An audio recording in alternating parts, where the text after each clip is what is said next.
si Ayusin, musik mga radyo. Radyo News Pilipinas. Toto ang News Pilipinas! Sahati sa mga tumagang informasyon. Saan ang sulok ng bansa? Luzon, Visayas at Mindanao. Ang News Pilipinas nagpapaday. 24 oras! Magandang araw, News Pilipinas. Ngayon na ang mga nagbabagang balita sa araw na ito. Bawas ng tricycle nagbagaan, isang patay. Ano na ito naging aswa Pilipinas? Ikaw naghintay bago kami ang justisya. Musmusang paghahanda para sa dating ng Fiesta ng Permen de Regla. Para sa balita ng sports, ay nasisiin ang mulat botins, parang kada! Para sa balitang showbiz, dito ang Liganya si Asia. Ang lahat ng iyan ay mapabanag ng Radyo News Pilipinas.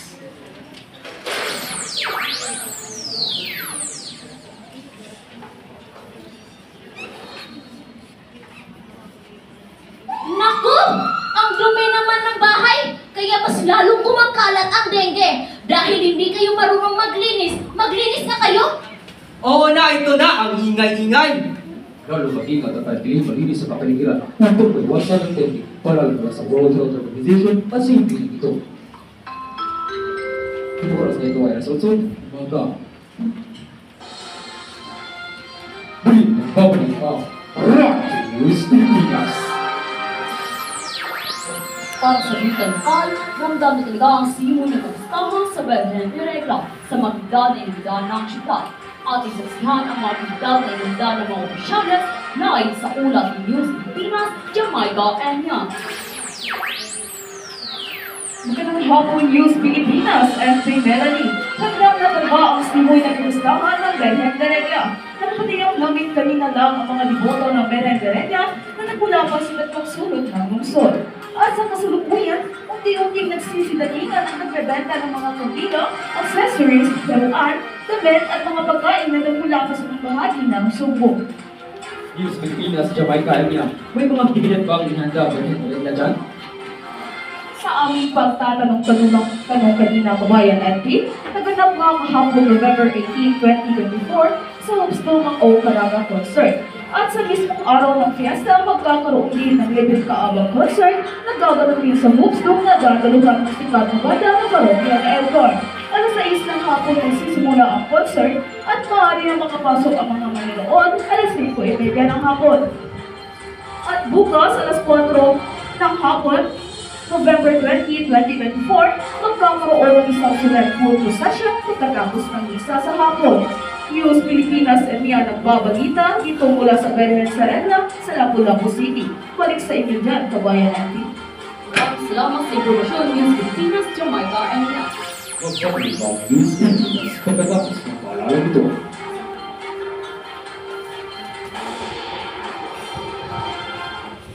Oh, Ginoong De Los Santos, bakit hindi ka nakikisali sa talakayan? Kasi po natatakot po ako. Huwag kang matakot na magbahagi ng iyong kaalaman, ang iyong talino ay susi para sa kinabukasan. Ang paalalang ito hatid sa inyo ng DepEd at ng himpilang ito. Radyo News Pilipinas sa mga oras na ito nakalipas sa mga 9 ng umaga. Balik sa mga balita. Patay isang tricycle driver na si Jose matapos na magaling sa pagkasalubos ng September 10, 2024 na gabi sa Barangay Pidlin, Antaw Cebu sa unang News Pilipinas Priya sa Takayala. Inilala ang biktima na si Eduardo Lantuan, 40 taong gulang ng presidente ng Afro-Cantabong Pagpiliglod sa nalawligan ng Argao sa probinsya ng Cebu. Patay sa investigasyon ng pulisya, pauwi na ang biktima na bumangga ang gilid ng kanyang minamaliwang tricycle sa tungkong ng buhangin at gaba sa gilid ng kalsada. Ito ang naging dahilan para mawala ng kontrol at nabangga sa kasunod nitong pangpasayang bus. Isinubod pa ng malipat si Pablo sa Surrey Agricultural Management Office ang Argao ng biktima sa Centro ng Pagkakaroon Memorial Hospital. Ngunit hindi nakakitong dead on arrival dahil sa matinding pagdurog at bisala sa ulo. Samantala nakakulong sa Arco Police Station, ang driver ni nasabi na kung naghihintay ang mga kaanak ng biktima. Kaso drivers incidents resulting in homicide at damage to property ang haharapin ng driver ng bus. Sa namuulan, News Pilipinas, please love na kaya na. Maraming salamat sa informasyon News Pilipinas Dakayan. Sa ibang balita naman, ipong sa sarili ng bahay sa Pilipinas Rizal, ang 45 years na construction worker na nakasa sa okultismo sa Pilipinas, ibig sa tada na ang nakalipas sa unang News Pilipinas nila ng Rodrigo. Araw ng Biyernes si Karamang Tatlo na September 2024 nang mahuli ng Venezuela Police ang akusado sa sarili bago sa Pilipinas. Ayon kay Police Captain Joan Lindon, Chief Public Information Officer ng Venezuela Police, ang akusado ay nakapirap sa traffic counts of rape. Dagdag pa rin Lindon, yung 2 taong nagtutulis na mataas ang akusado dahil sa piling pagkakahasa ng Nordic Life. Ang paghintay na matagal para makamit ang justisya ng nasap ng mga biktima ng krimen ay hindi nabago sa sistema may order ng Pilipinas, liban na lamang kung ikaw ang mayaman. Ang paglilis ng kaso ay umabot ng taon, minsan na ang mas mahaba pa yung paglilis o pagbigay ng katon kaysa sa taong na ilagi ng mga akusado sa ilang buwan.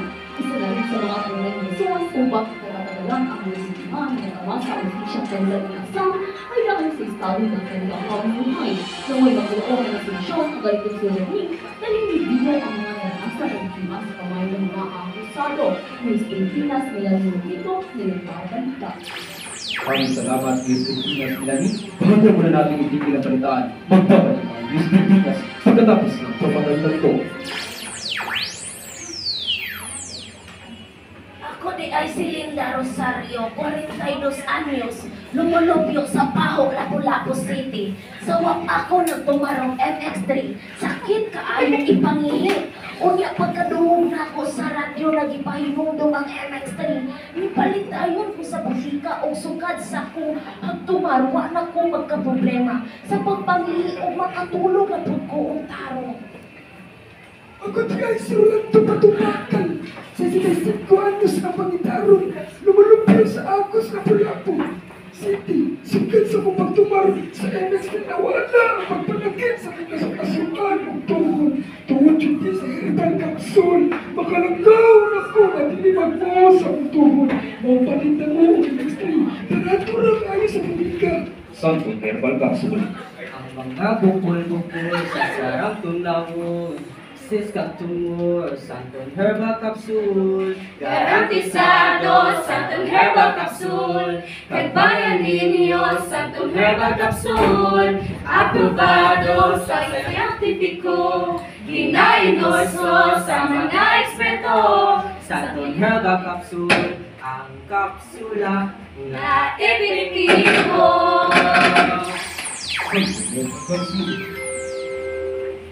Nagampahan ang MX3 capsule. Hindi dapat gamitin sa gamot at pagbuhin ng sakit. News Pilipinas. Umabot pa ang galing ng mga estudyante, hindi lang sa larangan ng kanilang profesyon, pati na rin sa aking galing si sports. Siyang tunay na natak, LC Shots. Ating pagandang sa ulat ng News Pilipinas, Chris Malvar-Morte. Sa nakakapagdagang Pilipinas, nagpakitang ilan sa unang araw ng Age of Heroes ang mga LLC-sions noong ikalabing-anim ng Oktubre 2024 na idinako sa Lapu-Lapu City Auditorium. Nagpawalas ng galing ang tatlong magkaibang departamento, hindi lamang sa tagisan ng talino, pati na rin sa larangan ng school.